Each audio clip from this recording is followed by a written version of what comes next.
Okay, 6 o'clock. We're going to call the meeting, the special meeting of the Bedford Township Planning Commission to order, and we'll start with the Pledge of Allegiance, please.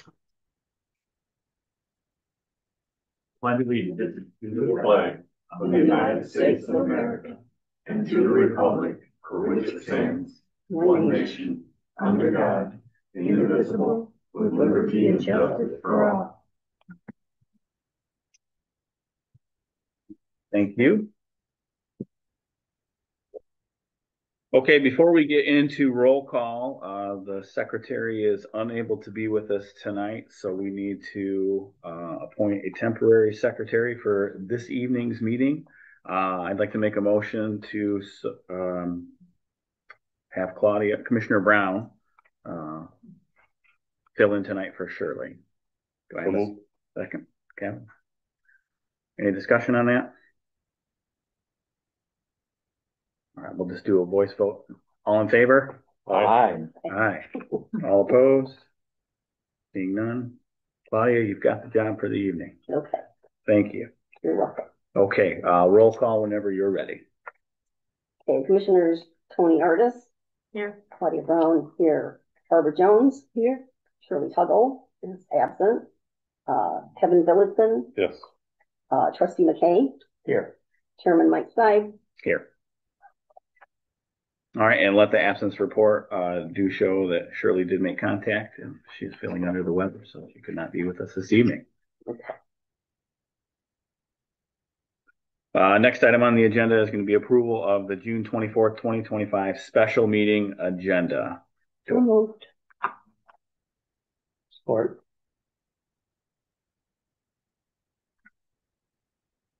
Any discussion on this agenda?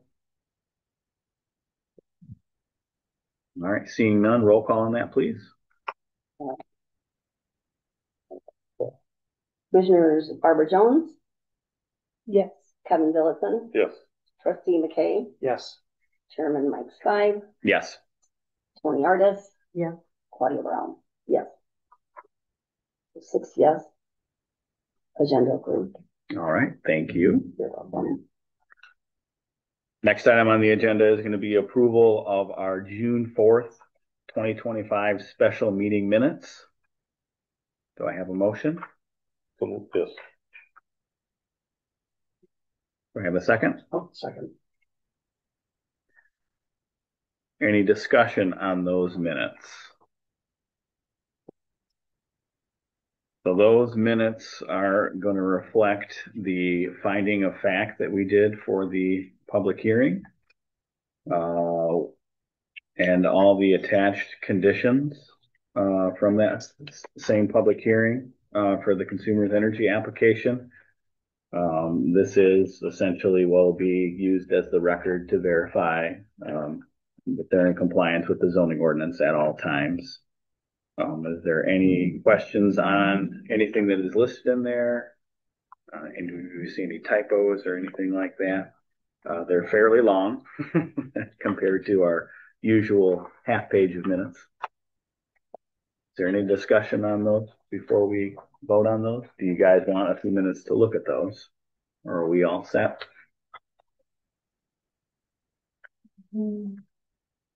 Bonnie Barb, Just a couple of seconds. Yep, absolutely.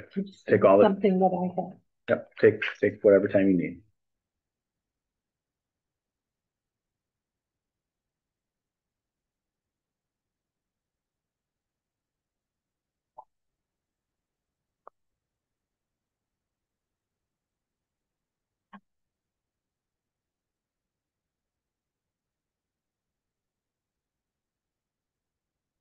Okay. Yeah. Seeing no more discussion on that, roll call for the approval of the June 4th, 2025 special meeting minutes. Commissioners Kevin Billitson. Yes. Trustee McKay. Yes. Chairman Mike Seib. Yes. Claudia Brown, yes. And Tony Artis. Yes. And Barbara Jones. Yep. Okay. 6 yes, minutes approved. All right, thank you. Next item on our agenda is a liaison report from Trustee McKay. Do you have anything that's really going on? Other than several of you were at the most recent meeting and all your hard work was approved by the board. And again, the board thanks you for all your hard work. Thank you for that. Appreciate that. Yeah. Anything else? No, that's it. Okay. No other instructions. Wonderful. Yeah. Sure. There'll be more. Next item is going to be a report from our building and zoning administrator, Cody. Do you have anything to add? It's only been a couple weeks since we saw you. So is there anything that is relevant or just business as usual? Yeah, dealing with storm cleanup still. People are starting to get their insurance claims for their roof damage from tornado, so a lot of roofing permits. A lot of people coming back from vacations and finishing their winters down south and realizing the power has been ripped off their house. Looking at that. Okay. But yeah, a lot of that. I've been working on the trying to come up with an intended use for the Solar Ready Community Fund grant to apply for. So I'll probably give you a call tomorrow. Talk with you more on that. Okay. I'm waiting for some examples from Seth's firm. Okay. I don't know just how it needs to be set up. Or manager or whatever. Yeah. So what Cody's talking about is the state money that's available through the Green Energy Initiative per megawatt. What was that? 5,000? 5,000 for us since we're a host and a permitting agent. Yep. So there's an application that you need to, we touched on that during the public hearing, but there's an application that we'll need to fill out, and sounds like there's a few forms to fill out. A couple, yeah. There's more on the consumer side than there is on ours. But okay. I didn't know anything about this intended use, and then the directions aren't super clear. It's non-binding too, so it can always change with what we come up with. Yeah, that's good. No, it's for what kind of grant? That's for the renewable energy state money that was available if you approved an application. All right, anything else, Cody? No. All right. Oh, actually, we do have I did finally get the site plan for I forget the address now, the River Road, Monkey Yard Waste Recycling. Okay. So I did finally get that site plan. So we'll get the public hearing stuff around hopefully for next month. We can get that scheduled. Okay. We'll definitely talk more about that since we've got the marijuana continued to July. Not that we can't handle that after consumers, but 2 public hearings at the same time is always kind of chaotic. No. And then we'll just go over the list to make sure they've got everything. So that's a special land use application that we knew was coming for it's like a recycling yard waste recycling type thing. The same thing Bryce Pitt is, but for Bedford residents. It's over at Acres Wood Products. He's gone through the process with Eagle and everything like that already. Since he's on the river side, they wanted to make sure nothing's going to be leaching out into the water table and things like that. And he explained today when he dropped off the hard copies about what a stringent process they held him to. I mean, they made him test mud puddles that formed after it rained and all kinds of stuff. Yeah, for like mosquito larvae. So they held him to a pretty high standard. Okay. Is there a charge for using it, or is? Depends, I think. I'm not sure if he's fully come up with the ideas for that yet. I know Bryce Pitt has sent quite a few Bedford residents his way before when they've turned him away from Bryce Pitt. Because, this guy will just let you dump it. But he wants to do it legitimate now, and actually offer the service. And that's something under the new zoning ordinance that requires a special land use. So that's why it's coming before us. So, all right. Well, sounds like some action there as far as that goes. Excellent. Anything else? Nope. Okay. Next item is going to be a public comment time. This is on agenda items only. Is there any comment at this time on the agenda? Not really, be more after. Okay. Talk about a couple of them. Other than that, I mean, no, I don't want really. I'm gonna move up here. Okay, Here excellent. look better. All right, we'll open that at 6:09. And seeing no comment, we'll close that at 6:09.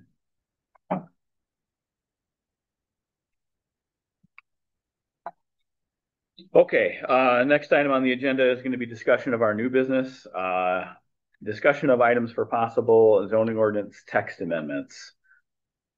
Listed below our list of, I think, about 8 or 9 things that are specifically on the agenda there that Cody has noticed as he has been applying our new zoning ordinance. And then there were a couple of things on there that we needed to take care of as kind of a continuation from that public hearing in regard to the buffer zones for marijuana. Tony and Trustee McKay were not part of that public hearing, but there is some language in there that suggests that the buffer line is measured from the property line to the property line. Well, you can't measure between 2 property lines if they share it. So yeah. we're going to need to clean that up, and I think we also noticed that on both sides of the marijuana, both adult use and then the medical, and then I think it is also the same in the gravel as well. So yeah, those are the list of things, and we'll go through those individually here in just a second. But what I'd like to just take a minute here, just kind of discuss the process for doing a zoning ordinance text amendment, because I don't know if anybody on this team has done one. I know I certainly haven't. Barb, have we? Have you? I wouldn't think so. No. Okay. This was a very long time ago. Yeah, all right. All right. So we'll give us a little refresher. So what we're going to do here is we're just going to discuss generally kind of some general thoughts of what language we may or may not want to see used. And then we will have a draft presented to the commission of, language, changes. It will not be a complete draft of the zoning ordinance itself. It's just going to be, short little paragraphs of it with what the current is and then what our proposed change is. We will then probably have a meeting where we discuss that amongst the commission, take any public comment that wants to be held. And then once we are kind of all in agreement on what we think we want the language to look like, we'll then schedule a public hearing, because that requires a public hearing for the text amendment, which will be noticed in the paper.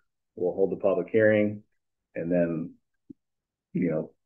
take public comment, decide if we approve or don't approve. We'll have a vote on that, part of that, and then we will get that text amendment done. And I believe that's got to go over to the county. And then I did not check with the attorneys, but because it is zoning ordinance, even though the board doesn't have to approve the special land use stuff anymore, they still have to approve the zoning ordinance or any text amendments itself. I believe is the understanding I have. Okay. So generally that goes over to the county for a text amendment on your zoning ordinance. They have 30 days to take a look at it, and then it goes to the board.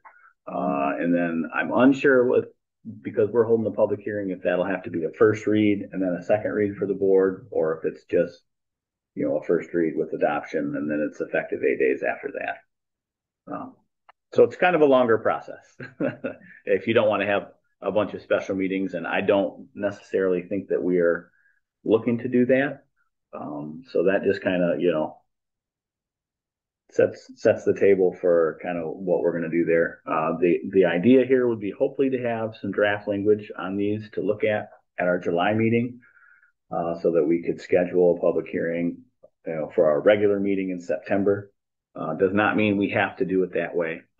It just would be more convenient, I guess, as far as that goes. Any questions on the process itself? Okay. I guess so. Just to piggyback off of what I think the process will going to be. So we have in our budget as a planning commission a decent amount that we can use for professional services. I am kind of leaning towards the idea that we should reach out to our partners at McKenna. They helped us do the zoning ordinance, and just giving them to maybe give us a quote on what it would take to do these. Probably what's going to be about a dozen little small things. Most of them, either what I would call, like a clerical error or typo, basically. And then there's a few things that we just need to square up on like a specific, like on square footage and things like that. Are there any thoughts from the rest of the commission on maybe reaching out to them and just seeing, we would make contact with them. We'd get them to give us a little quote, and give them a scope of the work. And then we would, bring that back, forth and just kind of see. But I mean, we do have it in our budget, professional services, and that is essentially what that is, to us. Does anybody have any thoughts on? Considering that McKenna has done a very good job with various things for us already, I definitely would love to have them involved. If possible. Sure. If we can afford them. Sure. I agree. I don't anticipate this being a very large expense, especially because we own the zoning ordinance itself, but they help put that together. So they're going to have all of this ready to go. And part of the reason I think it may also benefit us is, so when we make these changes, in your zoning ordinance, there is that table in the front for text amendments. I think it will be very nice to notate in the actual zoning ordinance itself the text amendment, and then not have the zoning ordinance have what it was, and then what they call highlight and strike, where you're going to have what the change was. We'll be able to just change it. So you'll always be able to look in there and see what we changed and when we changed it, but it'll be cleaner because it'll be what we changed it to, as opposed to, because they'll be able to change it right within the zoning ordinance itself. Because they, have the formatting and everything else is my thinking there. Kevin, do you have any thoughts? No, housekeeping is very important when it comes to ordinances. It can be. Yes. Tony, Trustee McKay, do you guys have any? I'm looking at the list here, and there's some valuable input that we could get from McKenna for about half the things here. Yes. So that is the other reason. I probably should have led with that. So I do think that on some of this, it may not actually require a text amendment. They can actually, issue what they call, a memorandum of, an opinion of how our zoning administrator should, interpret the zoning ordinance itself, like specifically for the buffer zone issue that we have, where it's property line to property line. We may not necessarily need to change that. That being said, if we are going to make a few changes, we would want to try and clean up as much as we can in one swath. So it's not necessarily something that, if they come back and say, well, we can issue these 6 opinions and then and recommend that we change that, then, that would be something we can discuss as well. But not everything on that list may need a correction as far as that goes. And then I think also getting the memo from them would also help us finish processing that public hearing in July for the continuation of the marijuana farm, without us having to delay that further, so that we can get in a public hearing to make that actual change for that language. Because when you read it, well, you can't do property line to property line. So, I mean, an opinion that Cody can, provide to us for his site when he does his site review, I think will help us get that done. And then, we can take our time and do whatever text amendments we need to at one time. Any other comments on that? Okay. So that is kind of the process that I think we'll use. I'll be working with Cody on that and reaching out to McKenna, and then, hopefully, there'll be more info and whatnot that we can share at our July meeting. All right. So I'm just going to go ahead and run down these real quick. And some of these I'll ask our zoning administrator, Cody, to just kind of clarify where this came from, as far as that goes, so that we're all on the same page. And then if we need to get into the zoning book itself and just take a look at a couple of specific pages, we'll do that as well. So that first one, Cody, is something, and again, most of these are things that he has found to be, I guess, more technical in nature when he has been, either getting calls from a resident require, asking, do I need X, Y, or Z, or, him actually out there applying the zoning ordinance. So that first one is that pools are required by the state to be permitted and have a site plan. Cody, do you want to kind of maybe just walk through why or how that came up even, I guess? So our last ordinance didn't really mention pools a ton. Basically just stated following the state laws, which, fence around in-ground pools. If it was a above ground pool, 2 inches or taller, doesn't need anything that is up. What way the gate can swing going onto the porch, if there's a porch around it. You can use part of your dwelling as one of the fences, but there's regulations on how that door can open as well. If I remember right, the only mention of swimming pools in our new ordinance is under accessory building structures and uses, section 502, as a non-building accessory structure. And it just states in-ground swimming pools may be located within 42 inches of an attached deck that does not exceed 8 inches above finished grade, but in all other instances shall be subject to all setback requirements for detached accessory structures. It doesn't really mention anything about needing a site plan. It does mention setback requirements for detached accessory structures. I think we should look at that too, because detached accessory structures in our new ordinance can be 5 foot from a side property line and 5 foot from a rear property line.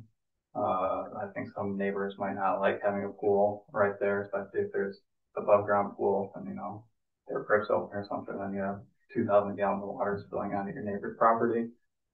So I think that's just something we should reconsider. Okay.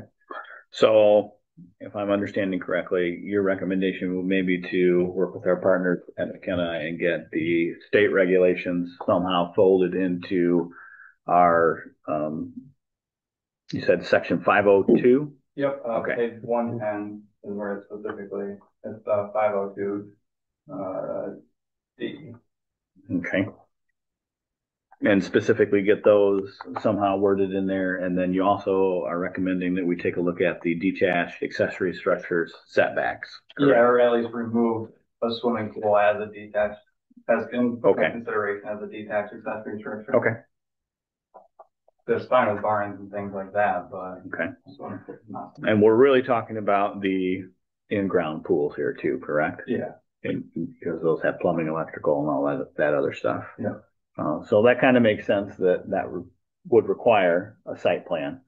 It's not special use, so we're not going to see it, but it would require, the building, I assume the building inspector and probably what, mechanical or electrical? Electrical at least, okay. Potentially plumbing, depending on what type of pump. Whatever they do or whatever. So, I mean, that kind of makes sense in its own right. Oh, yeah. Those are a pretty hefty investment for someone to make anyway, so probably not a bad idea to protect the residents in the sense that we require that, site plan so that, nobody gets swindled, I guess, or something like that. So, any questions on that specific one from the commission? I do have one. Yes. We're talking just pools, right? Not hot tubs. Oh, just pools. We're okay on hot tubs? Yeah. Cause I can't imagine someone's going to put a hot tub way out in the corner of their property by their neighbor's property line. I wouldn't think so, but some of the more condensed housing, it's possible that you could be getting. That's true. Yeah. Close to the property line. Yeah. I have not received any, questions on anything hot tub related. Okay. We can certainly ask our partners at McKenna what, their experience is with that specific situation, if you would like, and just see what their thoughts are. I'd like to get their thoughts on that. Okay.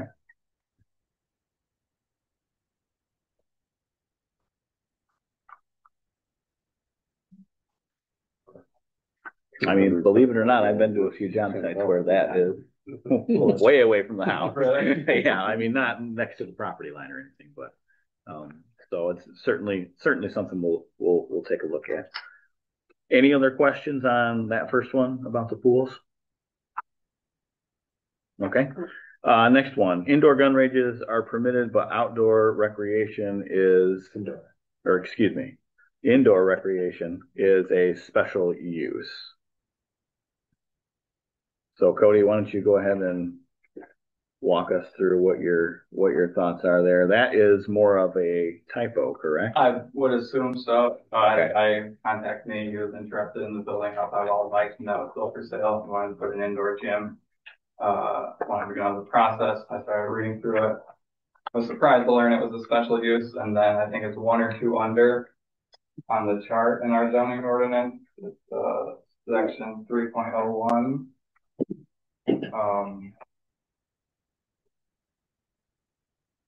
Yeah, they're like four away from each other, four lines away from each other, but indoor gun ranges, or no, wait, no, they're, yeah, two lines away from each other.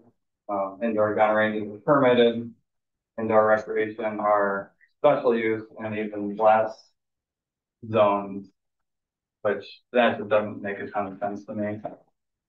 All right, so to me, it seems like we need to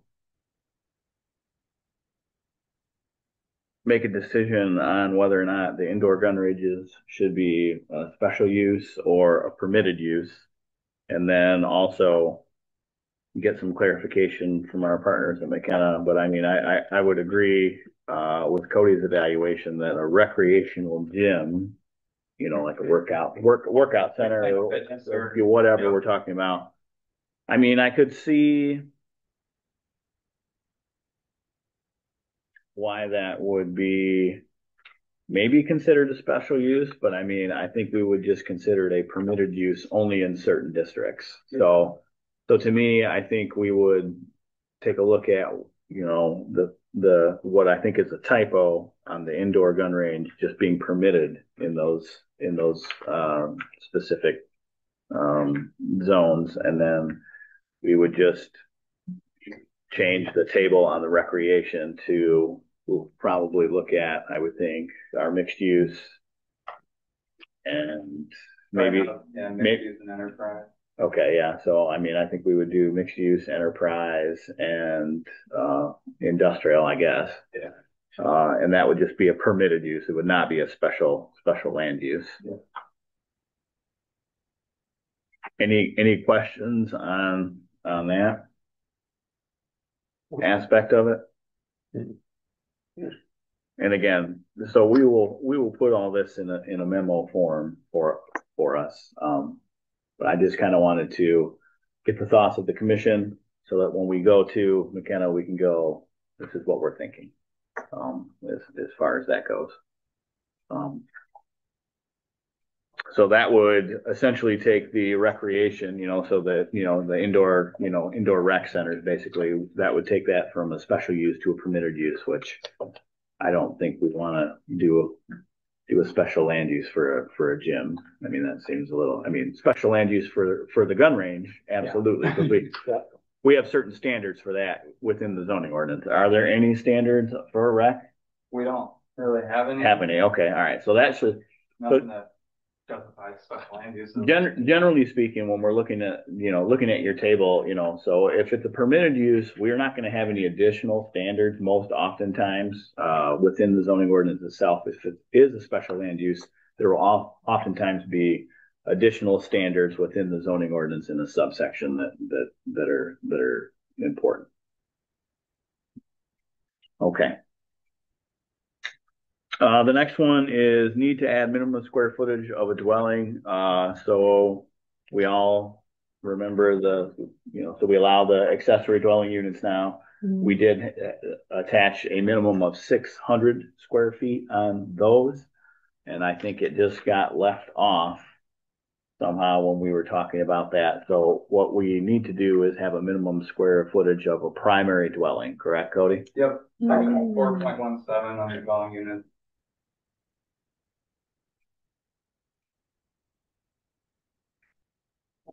So if I remember correctly, in the old zoning ordinance, it was 800 square feet? 700? Or was it 700? Okay.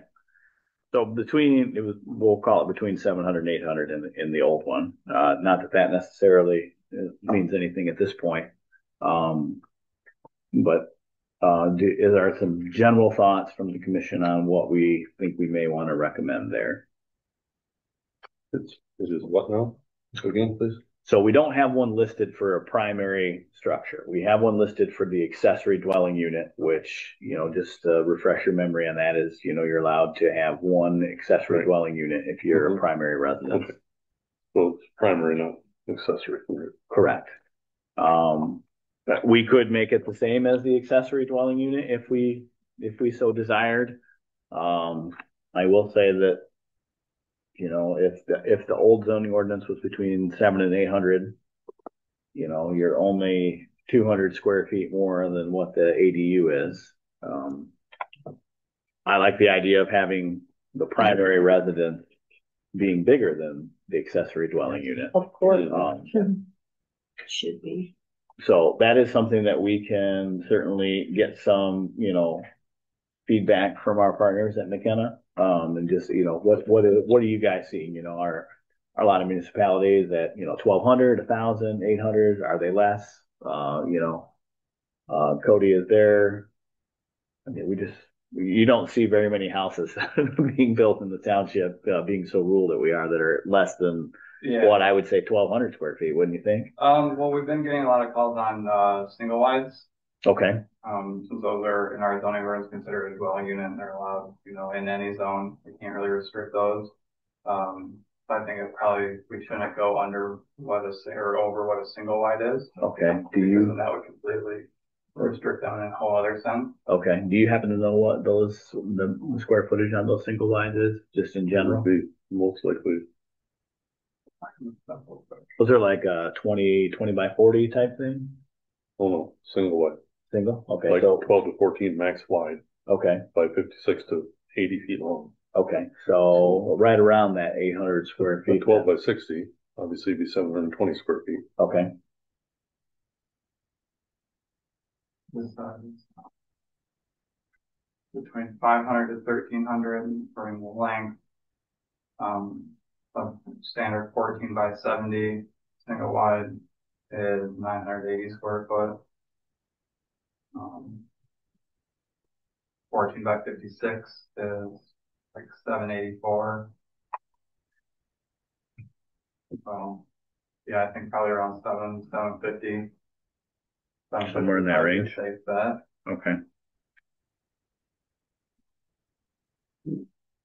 Cody, on those ADUs, where do the structures that are like the barns fall into that? The barns that are being used for the mobile trailer and a unit for living. Like barn dominiums? Yeah. Those are just being considered standard dwellings. Standard dwellings. Yep. We've asked for there's one being built on Collier right now. And there's a couple more people that are looking into plans for them. Just a very clear difference in the barn side and the living quarters side. Mm-hmm. Whether it's windows, doors, finish, something like that, but it has to still fit the general area. It can't just look like a whole barn that you build an apartment in. But from outwardly, it just looks like a whole barn. Is there some kind of special wall that has to be put into those because there's a mobile unit, of some type in the same structure that the person is living in? I don't believe so. I mean, I'm not sure if code would dictate a firewall required in there or not, but it wouldn't be any different from a standard attached garage. Okay. In that sense. Mm-hmm. What about the trend towards tiny homes? Do we have any of those in the township and the size? I mean, because some of those are small. We do not, but that's what would dictate here. Right now, they can go as small as they want because we don't dictate a minimum square footage in a primary dwelling. So, they could build a closet essentially. And I do know that was under the old zoning ordinance, whether it was 700 or 800 was certainly something that, the tiny homes, those are normally like what? 450. Yeah, like I was gonna say 350 to 450. Wouldn't we have to dictate if that tiny home is going to be considered a primary residence or an accessory? Yes. Yeah. So, and then we already will be having one for the primary, and then we already have one for the accessory. Yeah. Yeah. So our accessory dwellings minimum square footage is generally bigger than a standard tiny home. So to answer your question, Tony, we technically don't allow those with our square footage restrictions. I wouldn't say restrictions, I guess, but clarifications that we have on our minimum square footage for an accessory building, and then what the minimum square footage is for an ADU, and what we will probably have as minimum square footage for your primary residence. They could apply for a variance if they wanted to. Correct. That would be eligible. Okay.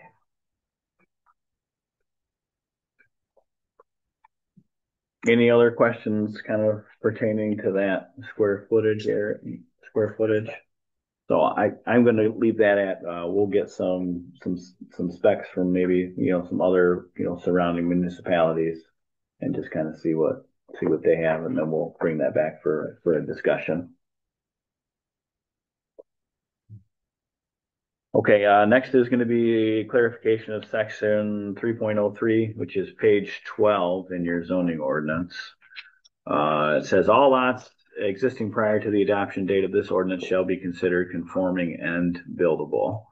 Cody, you want to take a second and explain to the commission why that sentence just really doesn't make sense? It makes people think setbacks don't matter. Yes. We've got some pretty goofy shaped parcels in this township. Weirdly skinny that I don't know if they were developed just to have a private road at them at one point, but they're 50, 60 foot wide max. And people are under the impression they can just build a huge house there sometimes. Which if you look at our setbacks in any zone, you can't really fit any sort of house on a lot that wide, let alone a septic in a well, and things like that. Have it all approved by health department and us. And, so I just think that wording, that they're considered conforming and buildable is pretty confusing. And so that's just an example there of, the administrative side that we just need to clean up. However, the recommendation from both the planner and probably the attorney on that as well, just because you're talking about, what you're considering conforming use and not. So,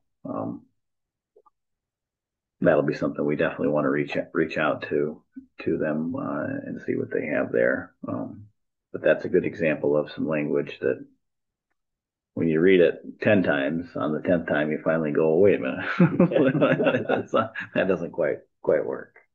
So, also, if I may add here, the way this is worded, the first word there, all, you could have a lot that has cattails on 3/4 of it. Sure. They're not going to be building that unless they have a houseboat. Yeah. Yeah. Well, so that definitely needs looked at. Yes. Yep. Next one is going to be the mixed use district, permanent freestanding sign, maximum height of 9 feet. Seems short. So that's basically the maximum height of a sign that we allow in our mixed use district, which is we came up with that. That is a new district to the zoning ordinance for the commercial corridor to hopefully, spur some, I guess, development in the appropriate areas. And 9 feet definitely does seem a little bit short. So I think we'll probably circle back to that. And Cody, do you have a rough idea of what you think? They're just talking about the height there of 9 feet, not the square footage of the actual sign. Yeah. Which I think when we went through the signs and did the draft changes, I think what are we at, 75 square feet now? 72 square feet. Okay. And it's actually within mixed use, enterprise, and industrial zones. It's the same for all freestanding signs. Okay. So I don't necessarily think we need to address the square footage. That seems like a pretty good size sign. Yeah.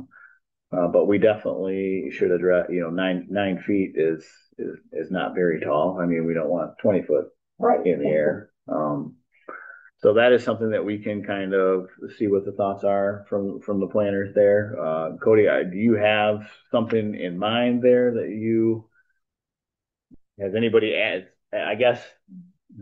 asked to go to like, 12 feet, I think 15 foot. 15 is foot? acceptable. Okay. Then if you kind of imagine like a 72 square foot sign, Mhm. that would make the bottom probably around 10 to 12 foot. And Okay. then it'd be a 3 to 5 foot tall actual sign face. Okay. I think of it more as if the semi's going by it, does it completely block it? You're on the other side of the street, and then if so, then it's kind of a useless requirement because what's the point of the sign if it just gets blocked by all the traffic driving by? Okay. All right. So I think of it. So yeah, I mean, 9 feet, you're definitely, I mean, that's, Yeah. I mean, I can understand the pole, on the face of the sign starting at 9 foot. okay. So maybe we want to go to 13 or 14 foot max height. Okay. But All right. And we're determining the max height from, the top of the sign yeah, to the ground. The sign. Okay. All right. So we will come up with a couple of different options there, for the commission to look at. But 9 feet certainly does seem a little short for sure. Next on the list there is schedule of regulations for the MH district state. See section 4.13, but section 4.13 is the regulation for the cemetery.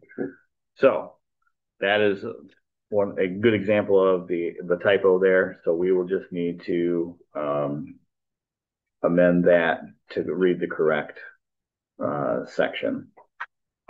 Which we'll have to add in. Which we'll have to add in because there is not one there, correct? No, there is not one for manufactured homes. Okay.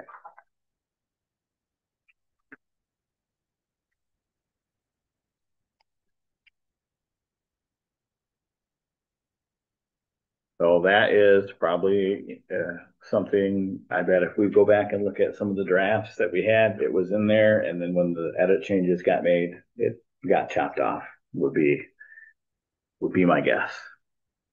So that'll be something that we get the correct number on and we'll provide the commission the correct language for that district at that time.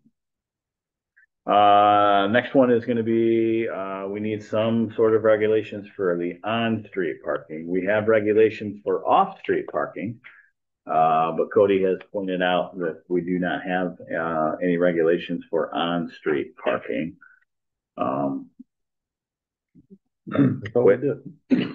No, we just have just off. Just small. Because when we were doing the next, we mentioned about somebody having a farm stand out front. You have to have a place for at least so many vehicles along the road there. So we were probably specific for that use of like farm stand, the use of a farm stand, and that was probably listed as a standard for having one. But what we're talking about is a general standard for township-wide off-street parking. Oh, off-street. Yeah. This came about because we've got a few complaints. There's a house over in Valhalla that tends to have quite a few cars parked right up front. Their driveway's about half empty, but they'll have 3 cars parked in the road. They'll be facing multiple ways. They're by the stop sign, right? Yeah. There's a couple other ones out there that we have issues with too. Yep. And then over in Orchard Park, you get a lot of street parking, which I don't blame them. They have small driveways. So I don't know if we just want to look up the City of Battle Creek's on-street parking ordinances. Well, theirs will probably be a lot more specific and detailed because they've got, alternating days and alternating days, times, and everything like that. Move their car in the middle of the night. Yeah. Right. I would feel that we don't want to necessarily go that route, but I do feel like it is probably a good idea to get a couple of examples of language for on-street parking. I also think it's important that we specify a certain amount of snow on the ground and when it wouldn't be allowed because we've had a lot of complaints from plow drivers as well. Do we? Okay. And having to go around them and then, eventually the car would move and there's a 20-foot section of still deep snow and lumps that they scrape off their car right in the road. Would this also include special events? Yeah, it would just all blanket, all street. Yeah, so it would be, it would be all, it would not. You mean like garage sales or something? Yeah. Yeah. So it would be a township wide, I guess, regulation. I suspect McKenna can get us Yeah, some I'm other sure. townships like ours. Yeah, That would be comparable. Like you said, the city of Battle Creek is way too strict and way too complicated. yeah, no, Not I don't think we need to do that. I mean, well, it sounds like we definitely have some on-street parking going on. I'm sure it's a very small percentage, you know, of. Probably bigger than of what the you think. township. Do you think so? Yep. Okay. I do. Okay. I do. But I think that we probably would need to have, I might be wrong, rules when it pertains to curb streets and non-curb streets, because, you know, they can pull off onto the dirt part. Where curb, they're actually taking up part of the street when they park on a curb street. Okay. Yeah. So we may need to, Good point. Whether it's curbed or not, make that Yeah. kind of distinction. Yep. Okay. And we had one resident in at the last board meeting over by Wabascon Lake complaining that people are parking along Wabascon to fish off the bridge and things like that. And, you know, there's that big curve right there. Okay. So it's not just the neighborhoods that's happening either. It's right. middle of nowhere. All right. Any other thoughts on the on-street parking? So that'll be something that we'll be sure to get 2, 3, maybe even 4 examples for the commission to look at, and then just as we've done with a lot of things, we can pick and choose what we like out of any of them and make our own. You know, if that's what we decide to do there. So, do we have a lot of curbed area in Bedford? Orchard Park. Yeah, Orchard Park. Is it okay? Is that the primary that we're thinking of, really? No one's real. I haven't seen anyone willing to street park on 37 to the village. Sure, right. Or West Michigan out here. Right. Or on Morgan Road. Not on curves, but they're Right. just north of the village. There's There's some we see curb there. people there that park out there in the wintertime especially. Yeah. Okay. Yeah. All right. And then what about like within, like Bedford Hills and Creek Valley, those are curved streets within there. Would this pertain to them too? No, I think so. That They have their own rules. yeah. So the mobile home park will have their own set of rules, and then that, I mean, if that was something that we wanted to look at, I would think that we would look at a standard for the mobile home parks in the zoning ordinance itself, because those are a unique, you know, animal within itself. So I would think that if that was a concern of the commission or became a concern of the public, we would look at a specific standard for compliance for the mobile home parks. But as Cody said, they do have their own rules, and they're Their own beast. Yeah. We run into some issues where their management was trying to get us to enforce their rules. Right. That's what I wondered, because I know I hear people complaining Yeah. about. I've had multiple calls. Their management has actually, they told everyone that Bedford no longer allows bonfire pits, even like the covered ones you can buy. And so I got people calling me about that. I was like, no, what's your email? I'll send you like our burning ordinance, you know. Sure. That's their rule. They're putting our name on it basically. So I reached out to them. I was like, hey, don't do that. Right. That's fine if it's your rule. You're absolutely allowed to do that if you own the park, but Right. You know, and that's generally something that is associated with whatever bylaws of, you know, of a mobile home park or a condo, you know, association type thing. They'll often have that, you know, flushed out, and they're supposed to tell you when you move in or when you buy or whatever, you know. Sometimes the realtor doesn't do that. You know? So, but I mean, I would think that if we ever wanted to, that would be something that we might address in that way. As a specific standard for the mobile home parks. Next is going to be section 201B, add rule to neighborhood residential to match the future land use map. So that's just going to be the zoning districts itself. Page 5. Thank you, Cody. I'm way back here. So yeah, I just, you know, in the future land use map, it's neighborhood, you know, rural and neighborhood residential. So we just need to add that word in there. So that, you know, apples are compared to apples. And then section 507, are easements no longer allowed for road frontage only? So let's go ahead and take a look at that actually. Cody, do you know happen to Page have 116. 116? Perfect.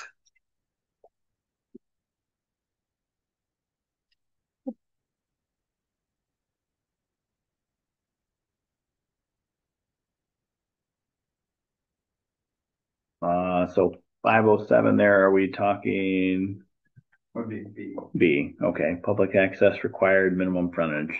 Front lot line of all lot lines shall butt onto a publicly dedicated road or right of way of approved private road. The required frontage on an approved road right of way shall be equal or greater to the minimum lot width in the district in which it's located. Any parcel or lot existing at the time of the enactment of this ordinance may be excluded from these requirements as long as the parcel or lot has access provided by an existing lane, road, easement, or similar access route. Such a parcel or lot shall not be considered non-conforming by reason of road frontage. So I think Cody's question here is, so that when you read that, it makes it sound like we don't allow easements On new. on new parcels. Yeah.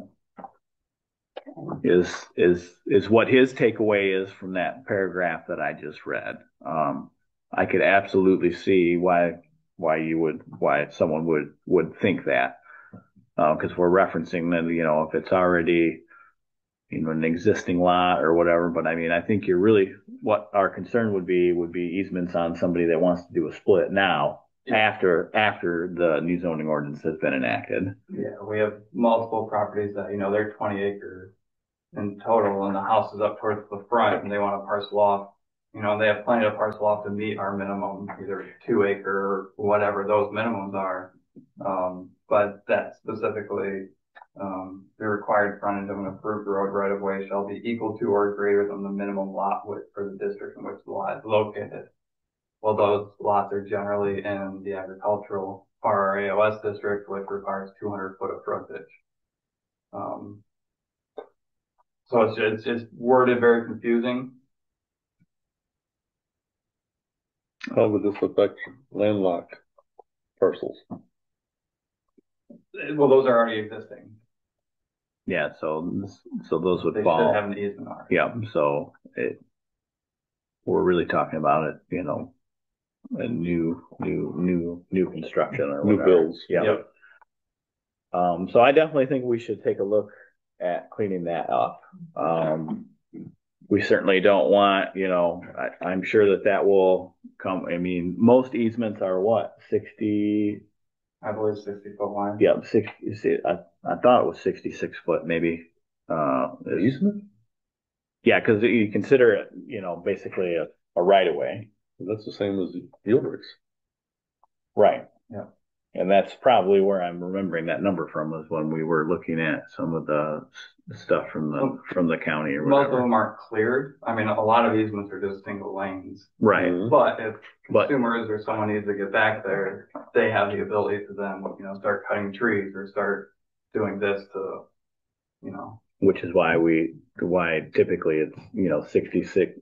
I'm pretty sure it's 66 I believe feet. so. I'll double check on that. Is what they considered, your basically a legal easement driveway to get into wherever you have to go. It'd be different in this county, because up in Oceana County, it'd be 33 foot. Would it? Okay.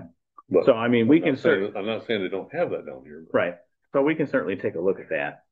So anything that we do here, I think two things. One, we need to specify, somehow change the wording to where we allow easements, and then probably specify what we're going to consider an easement as far as width. Whether that ends up being 66 feet, because that's what's on the books at the county, which would probably maybe supersede anything that we can do here. Mm-hmm. We can certainly look into that, or, if we are compelled to go down a little bit lower, we can certainly do that too. And we probably can do a little research into what we have on the books as far as people that have easements right now. Yeah. I feel pretty confident that they're 66 feet. But it doesn't mean you have to clear the whole 66 feet. Normally you just put in a 20 foot driveway, and then you've got 22 feet on each side of your driveway, before you're to the neighbor's property line. Or can be expanded. Yeah. So. I could possibly see some blowback from farmers that would not help a lot of, can they still plant corn along it? Even though they still leave plenty of room for them to get up and down the thing, even at 66 feet, that cuts out acreage if you got any long easement. Well, I would look at it, I mean, they're considering parceling off the property. That's part of the parcel itself. Yeah. Is the easement. Okay. So that helps get you to your minimum parcel Is size. this another question for, Sure. Yeah. for Mr. McKenna? Yeah. I mean, I think we absolutely should get some clarification there. Yes. But I guess I'm just kind of prepping everyone for, I think we're all in agreement that we want to allow for easements to take place. Yeah. We'll just need to clarify that, and then I am certain that they will say, what do you want that to be? And then we'll touch base and see if that is something that we have to go with the county regulation and what they do, or do we have some leeway or discretion there? And then we can certainly, talk about that number once we have that information in front of us. Okay. If that answers your question. Yes. Okay. Yes, it is. Perfect. Man, with a big fight with the party group. And then the last one is the buffer zone in the marijuana section, which we already covered, should not be property line to property line. This will be one of the things that I will look into. McKenna maybe just issuing a memo for us in the interim, so that Cody can finish a site review and give clarification to that, both to us and then the applicant that we have coming back. And then that'll be something that we will straighten that out, because it's in both the marijuana. I believe it's also in the mineral extraction, and it might actually be one other place. Yeah, I'm not sure. I think quite a few places. Quite a few places, Yeah. Claudia. Okay. I notated some of them. Yes, you did. Pages 44, 46, 47, 49.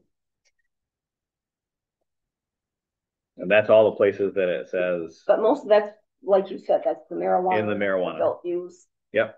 But I thought there was one towards the back. I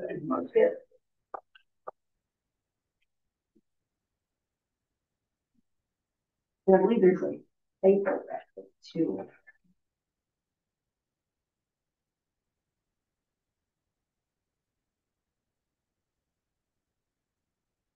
So on this particular thing, and I know we're going to get some information from elsewhere in this, but if this is got a property line that they share property lines, so what is it going to change to? Actual building to building?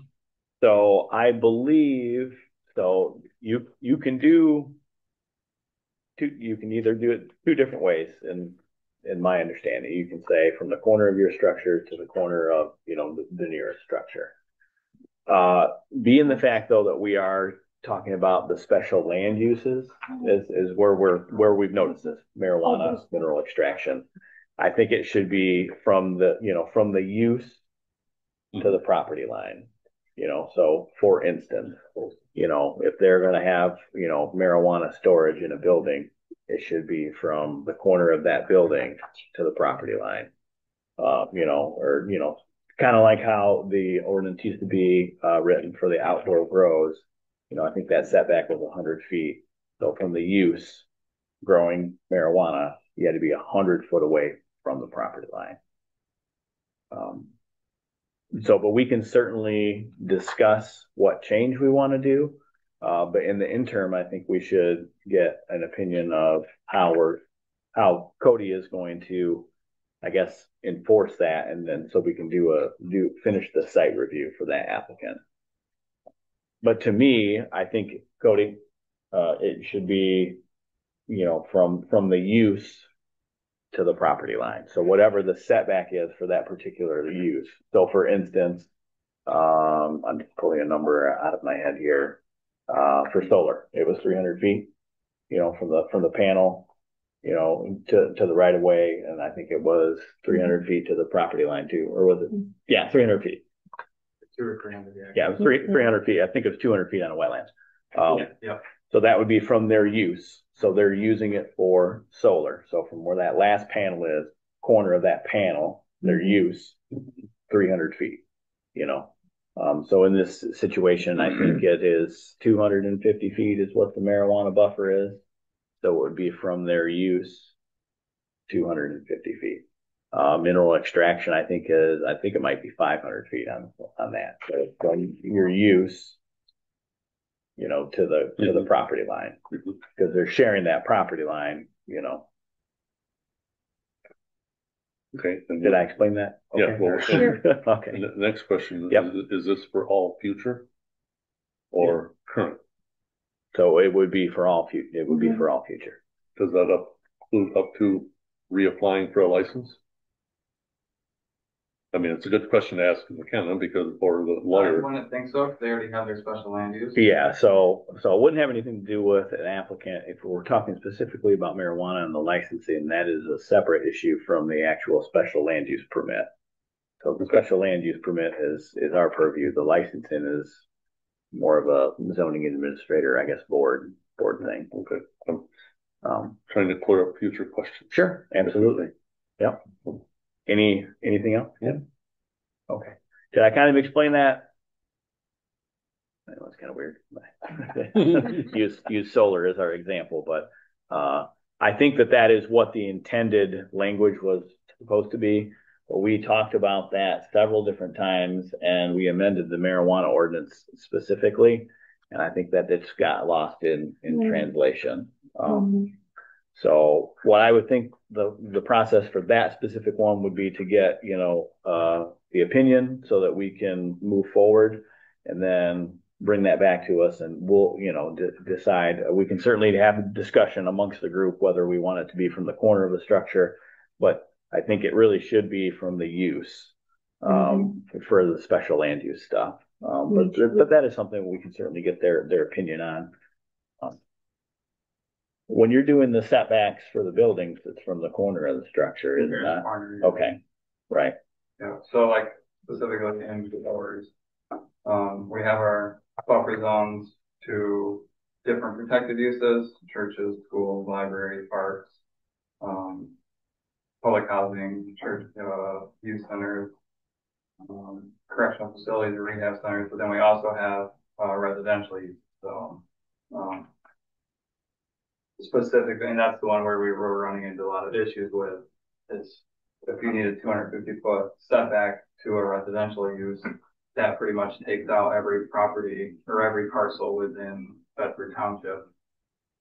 Because you can't, there's no properties that are 250 foot from we have houses scattered all throughout the township. So when people started weirdly creating new parcels, parceling things off on a piece of land they own, they're always going to be within 250 foot from a residential use, essentially, at least on one side.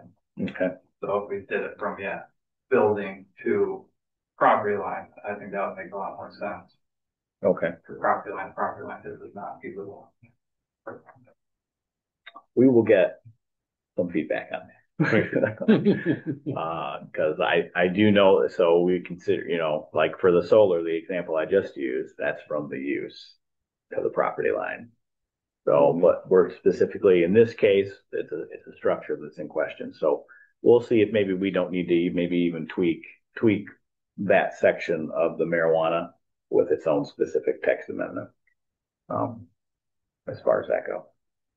Any other questions regarding that? Okay. Are there any other concerns anyone would like to bring forth at this time regarding a possible text amendment with something in the zoning ordinance itself? Any other, typos or any issues that, as you guys have read through it or anything like that? Claudia, I know you did have a list, and I did get your list right before I got here today. I was late doing it. Yeah. So a lot of this is a non-issue, but I do have one for page 134 on section 8. I think it's a typo. It says required by, and it's repeated back to back twice. And that's gonna be under section B. Last line in that chart.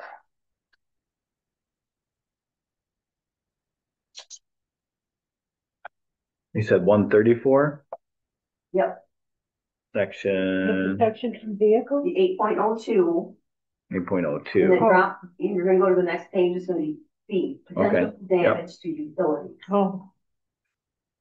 Mhm. Yep. So I see it there. Yep. So it should just be, it should only be one required by. Yeah. Okay. Hmm. And again, that's a clerical issue Mhm. that we might as well take care of if we're going to get into this. Is there any other that you wanted to point out? Well, I had a question Yep. on, it's page 62, section 4.37C. Is that there should be no very serious impairment. And I thought the word very, do we need that there? Serious impairment sounds like that would be enough. Because it's like, well, this is serious, we're not gonna take care of it until it gets very serious. Okay. You know what I'm saying? Sure. We can absolutely add that to the to the list of typo. The very top of the list. Yeah. Yeah. Section 11. Section 11, oh, okay. No, very serious. Oh, really? Yeah, how do you judge? Yeah, you know what I'm saying? I just, Right. And what I am going to do is we will type all this up for McKenna, or whoever we're going to have look at this and just say, these are our concerns, page this, subsection that, and then they can respond back in, whatever, memo form first, and then we can kind of go from there. Sure. Is there anything else specifically, Claudia, that you wanted to? no, I don't think so. Some of it was just questions for my own education.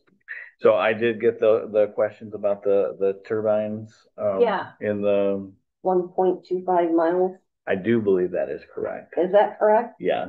Okay, I just questioned it because of Just that. looking at some other municipalities. Okay, I just want to double check. Yep.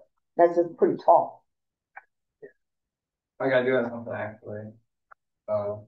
First thing just pointed it out to me on page 62. Yep. Whether or not to revoke the zoning approval based on a review of observations by the county sheriff's department regarding the use of the property. Okay. Should that be BCPD since that's where we're contracted with, or is that? Yes, that should be. Mhm. Where do you? It's right here, Section right 11. up there at the top. Okay, same section as Claudia's. Yeah, Yes. right. Okay. So I don't know if we need to look through the rest of the outdoor gun range Lesson. or do like a find all about sheriffs and replace it with BCPD. Well, if they're done, like, That they was a don't good want one. Good catch. I mean, Missed we that. did a pretty good job of weeding those out as we went along. Yeah, We didn't boy, get we that one. missed that one. We did.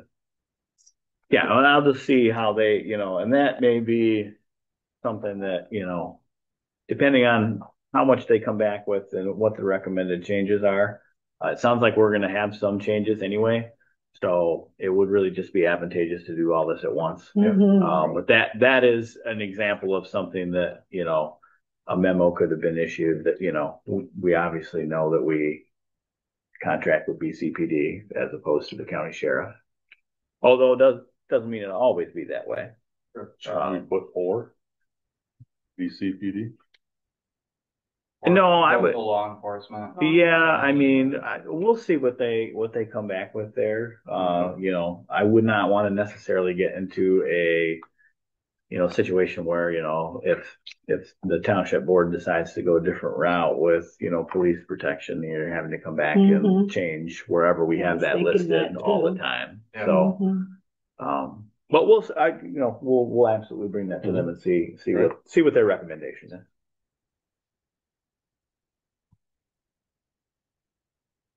Anything else right now at this point, guys? Okay. All right, seeing no more discussion on those items. Next item on the agenda is going to be open public comment time. Can be about anything you like, and we'll open that up at 7:09. I just got two questions, really. One is concerning the on-street and off-street parking, especially when you got Snow Avenue and that section back in there, and then you got Morgan Woods, Orchard Park, and so it's supposedly most of Orchard Park is got curbs. So in the wintertime, you don't want them on there. So are you going to allow them to park on the front lawn? I don't know what your indoor outdoor rules differ are. I mean, it's something to consider. Sure. I don't know how to get around it. I'm just saying, because any way you go, you're gonna piss off a few residents. Sure, right? Pardon the expression, but that's what. All right. One way or another, you know. So I don't know. Just consider that. And then what was the other one?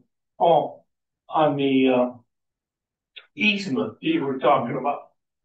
I guess you got the side. Okay, I guess Cody's saying if they're gonna put in homes back in there and you got an easement to get you back into wherever that is, you know, don't make it too small. Remember, you gotta be able to get fire trucks up and down that too. Yeah. Because that's a big issue, even with some of the driveways you got in this township right now. I mean, when the fire truck goes down through there, it's gonna get all scratched up. On some of those, if you go up Collier and look at some. Sure. Those, you know, so. Okay. Just don't forget that, I guess. Sure. I know you're not gonna make it that small, but. Right. It's worth bringing up, say, be safe, make sure you get it in. Absolutely. I don't have anything else. Okay. Thank you. Yeah, thank you for your comments. Those are very helpful. Seeing no other comment, we'll close that at 7:12. Next item is going to be planning commission member time. Kevin, do you have anything you'd like to add? It is good that we are looking at this because housekeeping is everything when it comes to Cody's peace of mind when people are calling him. Right. Can't put a price on that. That's it. All right, Tony? I don't have anything. Trustee McKay?